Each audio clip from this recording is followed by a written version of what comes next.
नमस्कार सभी को, स्वागत अभिनंदन आप सभी का राजकीय महाविद्यालय सुमेरपुर के यूट्यूब चैनल पर। मैं इतिहास की सहायक आचार्य हीमाचरण। बच्चों, आज हम भारत की आज़ादी की जो पहला संघर्ष था, जिसका कि परिणाम उस वक्त जो बड़ा नेगेटिव रहा, लेकिन उसने कई वर्षों तक आने वाली पीढ़ियों को उद्वेलित किया और भारत के जो स्वतंत्रता संघर्ष बाद में लड़ा गया, उसमें ये नायक के रूप में इस विद्रोह के, इस क्रांति के नेता उभरे। उस क्रांति के कारणों पर हम चर्चा करेंगे। वैसे तो ब्रिटिश इतिहासकार, जिसमें कि कैम्ब्रिज इतिहासकारों का समूह है, यह हमेशा से ये कहता आ रहा है कि 1857 का विद्रोह मात्र एक सैनिक विद्रोह था, सिर्फ सैनिकों ने विद्रोह किया था और इसका मुख्य कारण चर्बी वाले कारतूस, जो कि नई एनफील्ड राइफलें आई थी, उसके कारण ही ये विद्रोह हुआ गया था। लेकिन अगर आज हम देखें, आज के इतिहासकारों ने बड़ा ही सिद्ध कर दिया है कि चर्बी वाले कारतूस तो सिर्फ एक चिंगारी थी। अंदर ही अंदर जो ज्वालामुखी धधक रहा था, इसको एक चिंगारी की ही आवश्यकता थी। ये ज्वालामुखी कई वर्षों की ब्रिटिश नीतियाँ, जो पिछले 100 वर्षों ने ब्रिटिश ईस्ट इंडिया कंपनी ने भारत में शासन के दौरान जो नीतियाँ अपनाई, चाहे वो राजनीतिक हो, आर्थिक हो, सामाजिक हो, धार्मिक हो या सैनिक नीतियाँ हों, उसके कारण ही ये इतना असंतोष प्रबल रूप से उभर करके सामने आया है। तो आज हम बात करने जा रहे हैं इस क्रांति के पीछे मुख्य कारणों की, जिनकी वजह से एक छोटी सी चिंगारी से बड़ा ही दावानल फैल गया। पहले हम आ जाते हैं राजनीतिक कारणों पर। बच्चों, 1757 में जब ईस्ट इंडिया कंपनी ने षड्यंत्र के द्वारा बंगाल में अपना कठपुतली नवाब बैठा दिया मीर जाफ़र, तब तक तो भारत की जनता को या भारत के राजे महाराजे नवाब कंपनी की नीति को समझ नहीं पाए। उसके बाद में लॉर्ड वेलेस्ली जो आया, उसने फ्रेंच भय के कारण भारत के सभी लगभग राजे महाराजाओं से सहायक संधि की। इस सहायक संधि के अंतर्गत सारे जो राज्य थे उनकी सेनाएं भंग कर दी गई। यहाँ पर ब्रिटिश ईस्ट इंडिया कंपनी की सेनाएं तैनात कर दी गई। राजाओं के दरबार में एक ब्रिटिश रेजिडेंट रहने लगा और राजाओं के विदेशी संबंध अब कंपनी के अधीन हो गए। इस तरह से वो राजा पूरी तरह से कंपनी पर आश्रित हो गए, विदेशी मामलों में और सैनिक मामलों में। अब कोई भी राजा विद्रोह नहीं कर सकता था। लेकिन धीरे धीरे इस नीति का विस्तार होता चला गया। अब राजे महाराजे देख रहे हैं कि किस तरह से मैसूर का राज्य, मराठा राज्य हो, पंजाब का राज्य हो और आखिरकार अवध का राज्य किस तरह अलग अलग बहानों से कंपनी के साम्राज्य में मिलता चला जा रहा था। हालांकि ये प्रक्रिया तो चल ही रही थी, लेकिन लॉर्ड डलहौजी का जो शासनकाल है प्रमुख रूप से विवादास्पद है। इसके काल में ही पंजाब का और डॉक्ट्राइन ऑफ लैप्स के द्वारा अलग अलग राज्यों का और साथ ही साथ अंत में अवध का जो विलय हुआ, इसके कारण सारे शासक वर्ग में ब्रिटिश ईस्ट इंडिया कंपनी के खिलाफ असहयोग, असंतोष जो है वो उबाल पर आ गया। व्यवगत का सिद्धांत या डॉक्ट्राइन ऑफ लैप्स का सिद्धांत, जिसके अंतर्गत राजे महाराजे जो अपने उत्तराधिकारी, जो निस्संतान होते थे तो मृत्यु से पहले अपना गोद लेकर के उत्तराधिकारी नामजद कर लिया करते थे, तो डलहौजी ने जो है इसे मान्यता नहीं दी और इस डॉक्ट्राइन ऑफ लैप्स की, अगर कोई राजा निस्संतान मर जाएगा तो उसके राज्य का ब्रिटिश साम्राज्य में विलय कर लिया जाएगा। इस आधार पर उसने सतारा, जैतपुर, संभलपुर, उदयपुर, बघाट, झांसी और नागपुर जैसे बड़े बड़े राज्यों का ब्रिटिश साम्राज्य में विलय कर लिया। पंजाब का षड्यंत्रों के द्वारा जबरदस्ती किसी न किसी बहाने के द्वारा पंजाब का भी विलय डलहौजी के काल में ही किया गया। तंजौर और कर्नाटक के नवाबों की उपाधियां समाप्त कर दी गई। इसके अलावा जो मुस्लिम जगत थी, उनकी भावनाएं इस बात से ही आहत हुई थी कि डलहौजी ने घोषणा कर दी थी, सबसे पहले तो सिक्कों पर से मुगल जो शासक का नाम हटवा दिया गया और उसने घोषणा कर दी गई कि बहादुर शाह द्वितीय, जो कि उस समय नाम मात्र के ही हों लेकिन मुगल सम्राट थे, हालांकि उनकी सत्ता सिर्फ लाल किले के अंदर अंदर ही थी, कि इनकी मृत्यु के बाद उनके उत्तराधिकारियों को मुगल की जो बादशाह की उपाधि भी छोड़नी पड़ेगी और उनको ये महल भी छोड़ना पड़ेगा। चाहे मन में ही हो, मुगल साम्राज्य के प्रति भारतीय जनता में एक सम्मान की भावना थी। तो इससे सारे मुस्लिम जगत के लोग भी नाराज़ हुए और हिंदू जगत के लोग, जो कि अकबर के समय से मुगल राजाओं से, मुगल शासकों से एक भावनात्मक लगाव रखते थे, उनको भी जो है असंतोष उनमें फैल उठा। इसके अलावा 1856 में अवध का राज्य, जो कि हमेशा ब्रिटिश ईस्ट इंडिया कंपनी ने उसको बफर स्टेट के रूप में काम में लिया, कि जब तक मराठे ताकतवर रहे, कि अगर मराठे अटैक करते, सीधे बंगाल की तरफ आते, तो बीच में अवध का राज्य मित्र राज्य बना करके रखा, संरक्षित राज्य रहा। 1865 में ही मतलब आप कह सकते हो सहायक संधि उनसे लागू कर दी गई। उसकी धीरे धीरे वहाँ सेना करके खोखला प्रशासन कर दिया गया और ज़बरदस्ती सरकारी रिपोर्ट के आधार पर 1856 में कुशासन के नाम पर अवध का विलय ब्रिटिश ईस्ट इंडिया कंपनी के साम्राज्य में कर लिया गया। इससे अवध की जनता में असंतोष जो है वो चरम पर फैल गया और बाकी सारे राज्य महाराजे भी ये सोचने लगे कि ये समय का ही प्रश्न है कि कभी भी हमसे जो है हमारा राज्य छीन करके इस बड़े साम्राज्य में शामिल कर लिया जाएगा। इसके अलावा गत 40 वर्षों से अंग्रेजी राज्य द्वारा पैक्स ब्रिटानिका यानी अंग्रेजों ने भारत में जो शांति स्थापित की थी उस नीति के कारण पिंडारी, ठग और भी जो अनियमित सैनिक हुआ करते थे उन सभी को हटा लिया गया। अब कंपनी में नियमित सैनिक हुआ करते थे, तो ये जो सैनिक है जब अपने गाँव में गए, जब रिटायर हो गए, इनको सेनाओं से हटा दिया गया, तो ये जो है अब विद्रोह में सम्मिलित हो गए। इस तरह समाज विरोधी तत्वों को विद्रोह के दिनों में बहुत अवसर मिला और उन्होंने विद्रोहियों की संख्या में भी वृद्धि कर दी। अब उसके बाद हम आ जाते हैं सामाजिक और धार्मिक कारणों पर। वैसे तो जब भी युद्ध होता है या एक देश जब दूसरे देश को गुलाम बना लेता है तो ये भावना तो होगी ही विजेता में कि वो विजित को नीच दृष्टि से देखे, उसके प्रति असम्मान की भावना करे। लेकिन अंग्रेज़ों में ये भावना बहुत ही ज़्यादा थी। वे जाति भेद की भावना से प्रेरित थे। वे भारतीयों को हे दृष्टि से देखते थे। वो हिंदुओं को बर्बर, मुसलमानों को कट्टरपंथी, निर्दयी और बेईमान समझते थे। यूरोपीय जो अधिकारी लोग थे वो भारतीयों के प्रति बहुत कठोर थे। वो भारतीयों को काले या सूअर की संज्ञा देते थे। इसके अलावा उनसे से उत्तम लोग भी बर्ड और टॉमसन की तरह हर अवसर पर भारतीयों का अपमान करने से कभी भी नहीं चूकते थे। जब भी शिकार पर जाया करते थे तो ज़्यादातर शिकारों में जो है हत्या होती थी, मौत होती थी गोली लगने से अनजाने में, वो हमेशा भारतीय कूली की ही हुआ करती थी। किसी भी अंग्रेज़ की कभी भी कोई मृत्यु नहीं होती थी और जो है न्यायिक प्रशासन भी अंग्रेज़ों का पक्ष लिया करता था। वैसे शारीरिक और राजनीतिक अन्याय तो कई बार इंसान सह जाता है, लेकिन धार्मिक उत्पीड़न सहन करना बहुत अधिक कठिन होता है। अंग्रेजी का एक उद्देश्य जो था भारतीयों को ईसाई बनाना भी था।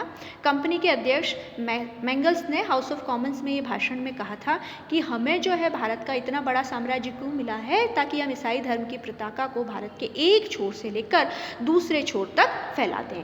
साफ था कि कहीं न कहीं अप्रत्यक्ष रूप से ईसाई धर्म को भी समर्थन कर रहे थे।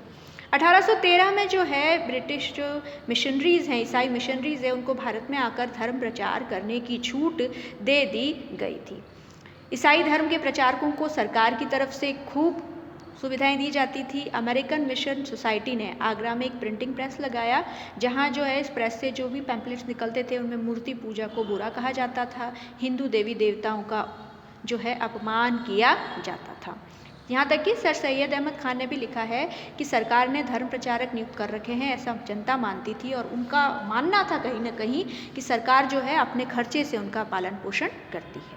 इसके बाद में 1805 में एक रिलीजियस डिसेबिलिटीज़ एक्ट या धार्मिक अयोग्यता अधिनियम पारित किया गया।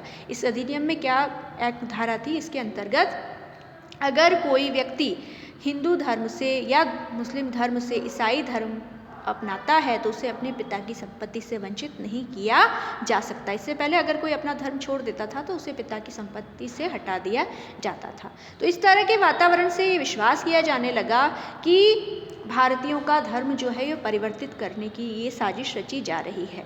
जब रेल बनी, स्टीमशिप बने, तो सभी को लगा कि जो छुआछूत की भावना थी उस समय भारतीय समाज में, हालांकि पश्चिमगामी भावना थी, लेकिन उनको लगा कि ये हमारा धार्मिक सामाजिक ढांचा जो है ये सरकार गिराने जा रही है। इसके अलावा सती प्रथा को जब अवैध घोषित किया गया 1829 में, 1856 में विधवा जो विवाह को मान्यता दी गई, तो जो प्राचीन धर्म के समर्थक थे, कट्टरवादी रूढ़िवादी जो लोग थे, उनका एक तबका इस प्रयासों से नाराज़ हो गया और उनको ऐसे लगा कि हमारा धर्म, हमारा समाज, इन सब के पीछे ये सरकार पड़ी हुई है और इन्होंने भी जो है असंतोष की बिल्कुल दम हवा दी। अब हम आ जाते हैं प्रशासनिक और आर्थिक कारणों पर। भारतीय रियासतों को जिन रियासतों का विलय ब्रिटिश साम्राज्य में किया गया, वहाँ सामाजिक और आर्थिक रूप से बहुत परिवर्तन आया। जो भारत का अभिजात वर्ग था उसका ताकत भी चली गई, पद भी चला गया और उनका बाहुबल भी चला गया। नवीन प्रशासनिक जो व्यवस्था कायम की गई उसमें भारतीयों के लिए अवसर बहुत कम थे, क्योंकि ऊंचे ऊंचे पद हमेशा अंग्रेज़ों के लिए संरक्षित थे। कॉर्नवालिस जो है वो हमेशा भारतीयों को, हर भारतीय को धूर्त बेईमान मानता था।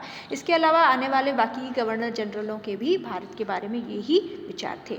सेना में ऊंचे से ऊंचा पद जो भारतीय पा सकता था वो था सूबेदार का, जिसमें उसका वेतन था 60 या 70 रुपये, और असैनिक प्रशासन में सदर अमीन, जिसमें 500 रुपये बस मासिक था। उसमें प्रमोशन बिल्कुल नहीं हुआ करते थे। भारतीयों में ये धारणा कहीं ना कहीं बन गई थी कि हमको तो ये सिर्फ लकड़हारे या कहार ही बनाना चाहते थे। इस विषय में टॉमस मुनरो ने भी 1817 में लिखा है कि वैसे तो विदेशी विजेता कई आए और कई गए भारत पर, उन्होंने खूब अत्याचार किए, लेकिन उनमें से किसी ने भी भारतीयों को इतना घृणित, इतना है नहीं माना जितना हम मानते हैं। हमने किसी भी जाति ने हमको, भारतीयों को अविश्वसनीय और गैर ईमानदार नहीं माना है। इसके अलावा ईस्ट इंडिया कंपनी की प्रशासनिक कार्यप्रणाली अयोग्य थी, अपर्याप्त थी, और खासकर भूमि कर व्यवस्था वो तो बहुत ही अप्रिय थी। जहां ईस्ट इंडिया कंपनी का नया नया प्रशासन स्थापित हुआ नहीं और कुछ ही समय में कृषक विद्रोह जो है हो जाया करते थे हमेशा ही। उदाहरण के लिए पानीपत के जिले में पुलिस के काम के लिए 22 घुड़सवार थे, लेकिन कर इकट्ठा करने के लिए 136 घुड़सवार, यानी कर इकट्ठा करने का काम भी मुश्किल हुआ करता था।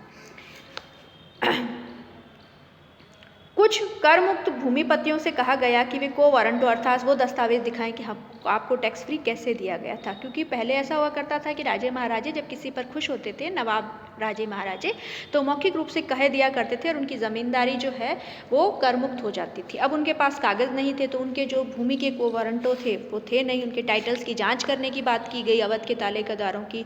इससे जो है तालुकेदार जो है वो अंग्रेज़ी शासन के विरोधी हो गए, और ये कहना तो था कि हम सब किसानों को फ़ायदा पहुंचाने के लिए कर रहे हैं, लेकिन किसानों को भी कोई फ़ायदा नहीं पहुंचा। लगान की दर इतनी ज़्यादा थी, लगान इतनी कठोरता से, निर्दयता से वसूल किया जाता था कि किसान जो है साहूकारों के चंगुल में फंसते चले गए। इसके अलावा अंग्रेज़ों की आर्थिक नीतियां भी भारतीय व्यापार के, भारतीय उद्योगों के खिलाफ थी।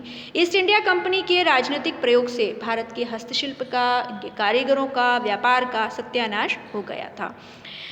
इसको सिर्फ इसीलिए जीवित रखा गया कि अंग्रेज़ जो है ज़्यादा से ज़्यादा चूस सकें।